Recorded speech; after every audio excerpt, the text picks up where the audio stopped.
Hello बच्चों, let's see this question. Which of the following is not a feature of the plasmids? इनमें से कौन सा plasmid का फीचर नहीं है? पहला ऑप्शन है ट्रांसफरेबल, यानी कि ट्रांसफर हो जाता है। बी है सिंगल स्ट्रैंडेड, यानी कि एक ही स्ट्रैंड होती है।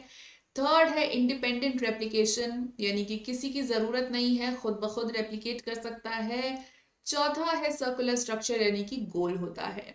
तो इसमें से कौन सा फीचर नहीं है प्लाज्मिड का? तो चलिए देखते हैं। तो प्लाज्मिड जो होता है, यानी कि जैसे मान लीजिए हम इसको निकालते हैं एक बैक्टीरिया में से। तो मान लीजिए ये एक बैक्टीरिया है, यहाँ से हम प्लाज्मिड निकालते हैं। और प्लाज्मिड की परिभाषा क्या है? What is the definition of plasmid? It is a double stranded DNA.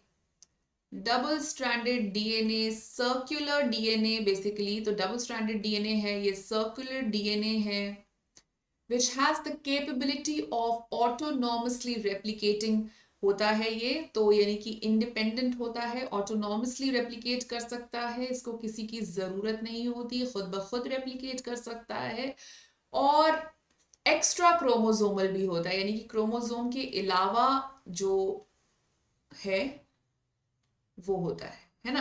तो ये सारे पॉइंट्स होते हैं हमारे प्लाज्मिड के प्रति। तो चलिए देखते हैं यहाँ पे कौन सा नहीं मैच हो रहा। तो सिंगल स्ट्रैंडेड नहीं होता है, ये होता है डबल स्ट्रैंडेड। तो बिल्कुल ही गलत हो जाता है ये आंसर।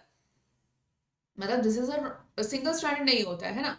इंडिपेंडेंट रेप्लिकेशन होता है, बिकॉज ऑटोनॉमसली रेप्लिकेटिंग का मतलब होता है खुद से रेप्लिकेट करना। इसका मतलब ये मेन न्यूक्लिय जो आपका न्यूक्लियर मटेरियल होता है उस पर नहीं डिपेंड कर रहा होता।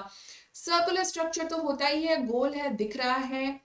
ट्रांसफरेबल भी होता है। ट्रांसफरेबल मतलब आप इसको किसी दूसरे बैक्टीरिया में इंसर्ट करवा सकते हैं, सो ट्रांसफरेबल भी है। तो इनमें से कौन सा फीचर नहीं है प्लाज्मिड का? Option number B. So the correct answer for this question will be option number B only. Hope you have understood this question. Best of luck.